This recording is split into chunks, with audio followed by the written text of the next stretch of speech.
പാർട്ടിയിൽ ഈ പ്രശ്നം ഇല്ലാതാക്കാൻ വേണ്ടി അതൊരു കണക്ക് തയ്യാറാക്കിയത് ഈ എം പി ജയരാജനാണ്. ആ കണക്കാണ് പാർട്ടി ഏരിയ കമ്മിറ്റിയിൽ വെക്കുന്നത്. ആ കണക്ക് ഏരിയ കമ്മിറ്റിയിൽ ആരും അംഗീകരിക്കുന്നില്ല. പക്ഷേ പാർട്ടി നേതൃത്വം മേലെ നിന്ന് കെട്ടിപ്പടുക്കുന്ന പാർട്ടി എന്ന് പറയുമ്പോൾ ഇത് അംഗീകരിച്ച് പ്രശ്നം അവസാനിക്കുമെന്ന് പറഞ്ഞപ്പോൾ ആ സഹാക്കൾ സ്വീകരിച്ചു. അപ്പോഴും കുഞ്ഞികൃഷ്ണൻ സ്വീകരിച്ചില്ല. കാരണം കുഞ്ഞികൃഷ്ണത്തിൽ വ്യക്തമായ കണക്കുണ്ട്, കുഞ്ഞികൃഷ്ണൻ സ്വീകരിച്ചില്ല. പയ്യന്നൂരിലെ കണക്ക് പുറത്തുവിടണം എന്ന് പല ആവശ്യമുയർന്നു. അത് പാർട്ടി കമ്മിറ്റികൾ ഇത്തരം ആവശ്യം ഉയർന്നിട്ടുണ്ടോ? ഇല്ല. അങ്ങനെ ഞങ്ങളെ പാർട്ടിയുടെ ഒരു രീതി വെച്ച് നോക്കിയാൽ കണക്കുകളെല്ലാം പാർട്ടി കമ്മിറ്റിയിൽ അവതരിപ്പിക്കുക. ഇപ്പോൾ കെട്ടിട നിർമ്മാണ ഫണ്ടുണ്ട്, പാർട്ടി അലവാറിൻ്റെ പാർട്ടീൻ്റെ കണക്കിൽ അവതരിപ്പിക്കും. അല്ലാതെ ഈ കണക്ക് പൊതുജനങ്ങൾക്ക് അവതരിപ്പിക്കാവുന്ന ശീലമൊന്നും പാർട്ടിയില്ല. അങ്ങനെ ആ ശീലം ഈ പാർട്ടിയിൽ മുമ്പും ഉണ്ടായിട്ടില്ല, ഇനിയും അത്ര ഒരു ശീലം പാർട്ടിയിൽ ഉണ്ടാക്കാൻ കഴിയുകയില്ല. പി.കെ. ശ്യാമളയുടെയും പി.പി. ദിവ്യയുടെയും കാര്യത്തിൽ രണ്ട് നീതിയാണ്, ഇരട്ട നീതിയാണ് സംഭവിച്ചത് എന്നുള്ള കാര്യം ഇന്നലെ പറഞ്ഞിരുന്നു. അത്തരം ഒരു ഇരട്ട നീതി ഉണ്ടായിട്ടില്ല എന്നാണ് ഇപ്പോൾ എം പി ജയരാജൻ പറയുന്നത്. കാരണം പി.കെ. ശ്യാമള കേസിൽ പ്രതിയല്ല, പി.പി. ദിവ്യ പ്രതിയായിരുന്നു എന്നതാണ് അതിന് ഉയർത്തുന്ന ഒരു വാദം. അതെല്ലാം ജയരാജൻ അങ്ങനെ വിശ്വസിച്ചോട്ടെ, ജനങ്ങളെങ്ങനെ വിശ്വസിക്കാറില്ല. കേസിൽ പ്രതിയാക്കലും ആക്കാതിരിക്കലും എങ്ങനെ അറിയാം? ഇപ്പോൾ അന്ന് നമ്മളെ ഗവൺമെൻറ്റല്ലേ എം പി ഗോവിന്ദമാൻ സംസ്ഥാന സെക്രട്ടേറിയറ്റ് അല്ലേ, നമ്മളെ ഗവൺമെൻറ്റും അല്ലേ, അയാളുടെ ഭാര്യയല്ലേ ശ്യാമള. കേസ് പ്രതിയാക്കാതിരിക്കാൻ പോലീസുകാരെ എങ്ങനെ പ്രതിയാക്കണ്ട എന്ന് പറഞ്ഞാൽ അതെല്ലാം നടക്കാത്ത കാലമല്ലോ ഇത്. ഇതെല്ലാം എന്തിനാ ജയരാജ പറഞ്ഞ് വഷളാവുന്നതെന്നാണ് ഞാൻ ചോദിക്കുന്നത്. ഇതെല്ലാം ജനങ്ങൾ വിശ്വസിക്കുന്നില്ലേ? ജനങ്ങൾ വിശ്വസിപ്പിക്കാൻ നിങ്ങൾക്ക് കഴിയണോ? ജനങ്ങളൊന്നും വിശ്വസിക്കുന്നത് അങ്ങനെയല്ല. എന്നിട്ട് ഈ പോലീസ് റിപ്പോർട്ടിൻ്റെ കണക്ക് പറഞ്ഞിട്ടാ. ഞാനതിൻ്റെ വിശദാംശത്തിലേക്ക് ഞാൻ പോകുന്നില്ല. ഞാൻ ഒരു കാര്യം ഇന്നലത്തെ പാർട്ടി സമ്മേളനത്തിൽ പറഞ്ഞിട്ടുണ്ട്. വ്യക്തിപരമായി ആരെയും അധിക്ഷേപിക്കാനോ ആരോപണം ഞാൻ തയ്യാറില്ല. ഇവരിലെൻ്റെ പാർട്ടി നിന്നും ഞാനത് പറയാൻ ജയരാജൻ പറഞ്ഞ നോണ ഞാൻ പറയാൻ തയ്യാറില്ല.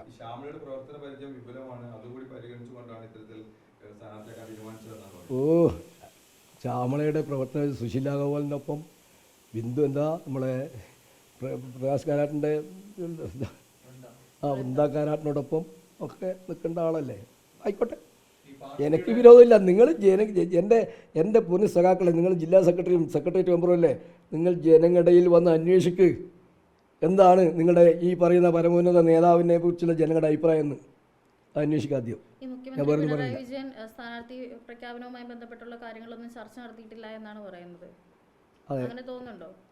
അത് സാധാരണ രീതിയാണ് പറഞ്ഞത്. അതായത് സാധാരണ രീതി ഞാൻ പറഞ്ഞു ഇതെല്ലാം പറയാൻ പറ്റും. പക്ഷെ ഞാൻ പറഞ്ഞല്ലോ, ഒരു പാനൽ ജില്ലാ സെക്രട്ടറി അവതരിപ്പിക്കുമ്പം മുഖ്യമന്ത്രിയായിട്ടും സംസ്ഥാന സെക്രട്ടറി ആയിട്ടും ആലോചിക്കാതെ അവരെ തീരുമാനമില്ലാതെ ഒരു പാനലും സംസ്ഥാന സെക്രട്ടേറിയറ്റിൽ വെക്കില്ല എന്ന് എല്ലാ സെക്രട്ടേറിയറ്റ് മെമ്പർക്കും അറിയാം. അത് ഈ ജയരാജന എനിക്ക് മനസ്സിലായിട്ടില്ലെങ്കിൽ എനിക്ക് പറയാം. ജയരാജൻ സെക്രട്ടറി ആയിട്ടും ഇത് തന്നെ അപ്പോൾ വിളിക്കും. ചെറിയ ആവശ്യമില്ലാത്ത കാര്യങ്ങൾക്ക് പോലും മുഖ്യമന്ത്രിനെ വിളിച്ചിട്ട് മാത്രമേ ഇവർ കാര്യം ചെയ്യാറുള്ളൂ. നല്ല തന്നെ, അതിനകത്ത് കുഴപ്പമില്ല. പക്ഷെ അതില്ലാന്നതിനെ ഇപ്പം നിഷേധിക്കുന്നു. ഇനിയും മുഖ്യമന്ത്രി എന്താ കുറ്റം ചെയ്തെന്ന് ഞാൻ പറഞ്ഞോ? ഞാൻ പറഞ്ഞിട്ടുണ്ട്. എന്താ, മുഖ്യമന്ത്രി പിണറായി വിജയൻ ഞങ്ങളെ പാർട്ടിയുടെ CPMൻ്റെ കരുത്തിട്ട നേതാവാണ്. ഈ പറയുന്ന നേതാക്കന്മാർക്കടിയിട്ടൊന്നല്ല ഈ പാർട്ടി ജനങ്ങളെന്ന്. പിണറായി വിജയൻ്റെ കരുത്ത് കൊണ്ടായി പാർട്ടിയെ പിടിച്ചു നിർത്തിന്, അതിനൊരു സംശയമില്ല. പക്ഷേ ആ പിണറായി വിജയൻ ഇത്തരത്തിൽ ഇതിന് അനുവാദം കൊടുത്തു എന്ന് പറഞ്ഞാൽ അത് വിഷമമായിട്ടുള്ള കാര്യമാണ്. അതുകൊണ്ട് പിണറായി വിജയൻ്റെ മേലെ എന്തെങ്കിലും കുറ്റം ചാരാൻ ഞാനില്ല. എന്നെ അതിന് നിങ്ങൾ നിർബന്ധിക്കുകയും ചെയ്യണ്ട. ഏത് തീർച്ചയായിട്ടും ഇന്ന് ഈ പ്രശ്നത്തിൻ്റെ പൂർണ്ണ ഉത്തരവാദി യഥാർത്ഥത്തിൽ MP ഗോവിന്ദ മാഷും അതുപോലെ തന്നെ ഈ KK രാഗേഷുമാണ്. സംസ്ഥാന സെക്രട്ടറിയോട് ചോദിക്കേണ്ടതൊന്നും പേരിൽ വെക്കില്ലോ. ഞാൻ ചോദിക്കട്ടെ, അങ്ങനെയുണ്ടെങ്കിൽ നിങ്ങളൊന്ന് ആലോചിച്ച് നോക്ക്. വലിയ ചർച്ച നടക്കുക. എന്താ പറയുക, ഇത്രയൊക്കെ ചർച്ച പാർട്ടി ജനാധിപത്യം പറഞ്ഞല്ലോ. ഗോവിന്ദ മാഷ് ക്ലാസ് എടുക്കാൻ വരും, നിങ്ങൾക്കെല്ലാം പത്രപ്രവർത്തകർക്കും ക്ലാസ് എടുക്കലാണ്. അപ്പോൾ ക്ലാസ് എടുക്കാൻ വരും. എന്താ പറഞ്ഞത് ജനാധിപത്യം? ഒരു പാർട്ടി സംഘടന സെക്രട്ടേറിയറ്റ് ഭൂരിപക്ഷം അംഗീകരിക്കുന്നില്ല, ജില്ലാ കമ്മിറ്റി ഭൂരിപക്ഷം അംഗീകരിക്കുന്നില്ല. ഭൂരിപക്ഷം ഞാനത് കഴിഞ്ഞാൽ പറഞ്ഞിട്ടുണ്ട്. ഭൂരിപക്ഷം എന്നാൽ മഹാഭൂരിപക്ഷം മണ്ഡല കമ്മിറ്റി 2-3 ഒഴിച്ച് ബാക്കി എല്ലാം രൂക്ഷമായ എതിർപ്പ് ഗോവിന്ദമാഷ് ഇരുത്തിക്കൊണ്ട് ലോക്കൽ കമ്മിറ്റികൾ എല്ലാം മീറ്റ് ചെയ്തു.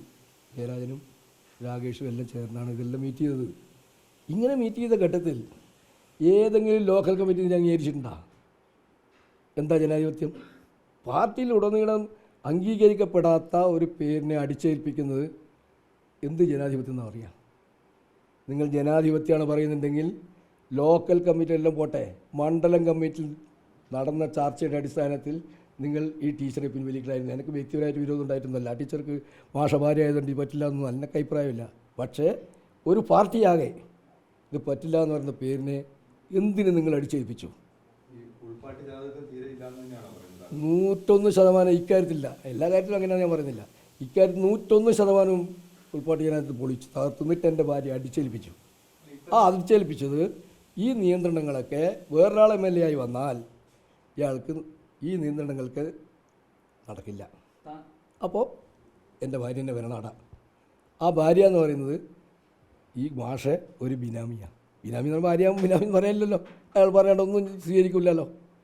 എന്തിനാണ് ഈ വേഷം കിട്ടിയത്? എന്നിട്ട് എന്നെ ചവിട്ടി പുറത്താക്കിയിട്ട് നിങ്ങൾ കള്ളം പറയാൻ തുടങ്ങുന്നത്. എന്നെ പുറത്താക്കിയെന്നില്ല, പുറത്താക്കൽ അത് ഈ ഭാര്യയാണെന്ന് എനിക്കറിയാം. പക്ഷേ ഈ പച്ച കള്ളം വിളിച്ച് പറയരുത്. ഇത് ജനം വിശ്വസിക്കില്ല. തീർച്ചയായിട്ടും ഞാനിതിന് ഒരുങ്ങിയ ആളെ അല്ല.